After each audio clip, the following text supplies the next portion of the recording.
भी संसार या परमार्थ की फिक्र में रहने नहीं देता। सारी चिंता मैं उठाता हूँ, उसके लिए योगक्षेम सारा मैं चलाता हूँ, ऐसे भगवान की प्रतिज्ञा है। भगवान मुझसे उसका योग भी मैं कराता हूँ और क्षेम भी मैं कराता हूँ।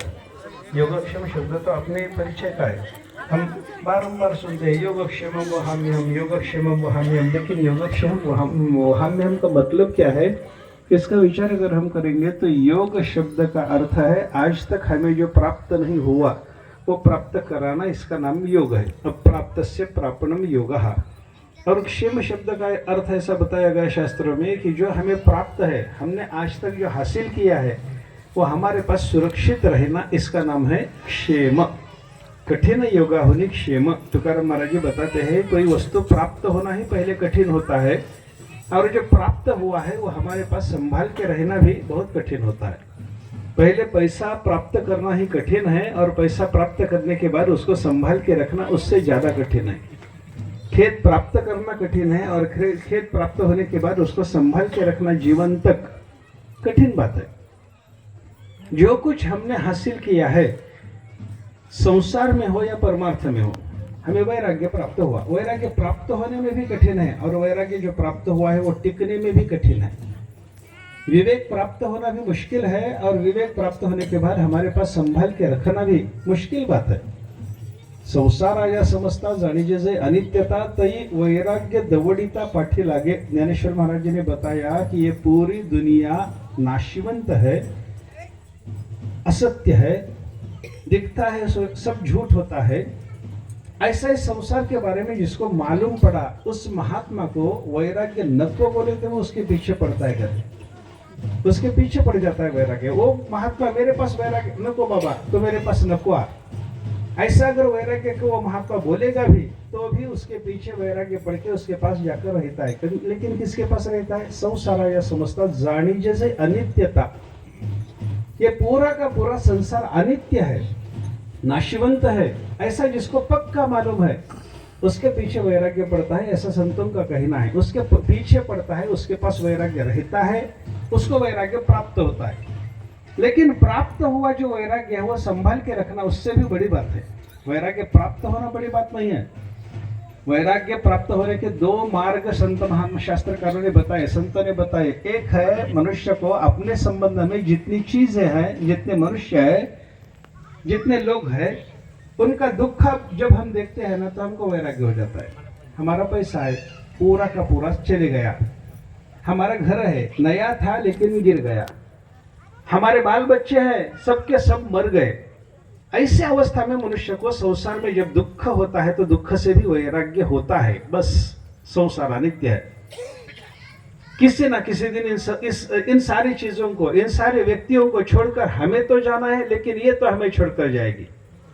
पैसा तो हमको छोड़ के जाएगा, नहीं तो पैसे को छोड़ के हम तो जाएंगे।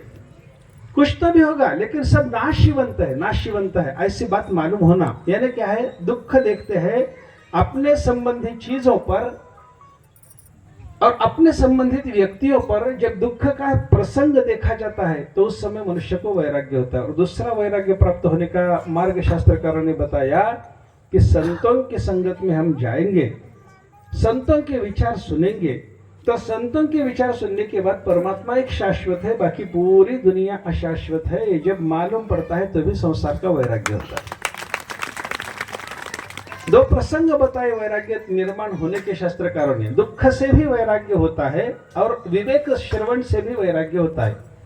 लेकिन दुख देखने के बाद होने वाला जो वैराग्य है वो टिकता नहीं, टिकता नहीं। आज मेरा पैसा निकल गया तो मुझे वैराग्य हुआ था, अरे पैसा नाशिवंत है, मैं चुपी उसके पीछे पड़ा था, ऐसा लगता है। जाने दो, पैसा नाशिवंत है, मुझे पैसा नको चाहिए, ऐसा मनुष्य बोलेगा। लेकिन कितने दिन बोलेगा?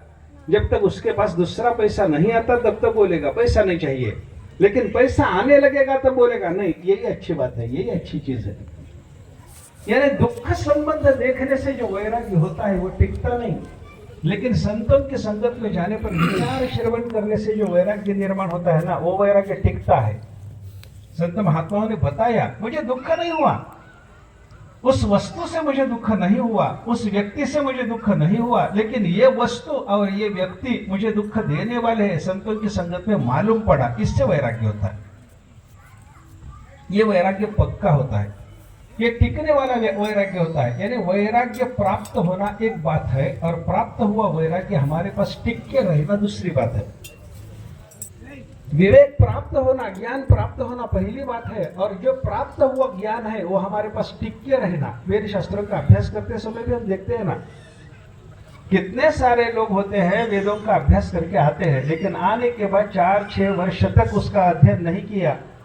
उसके बाद अगर उसको पूछेंगे तो बोलता मुझे अब नहीं आता, बोलता भूल गया, बोलता।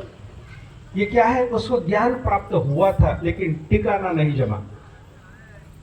ज्ञान प्राप्त करना अलग बात है, लेकिन उसको अध्ययन करके, उसका अध्ययन जारी रख के उसको टिका के रखना, शाश्वत रखना, अपने पास संभाल के रखना अलग बात है। होता नहीं हर एक कोई।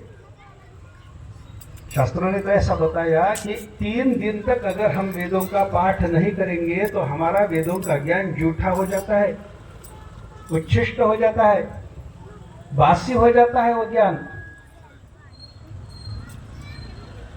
3 दिन तक अगर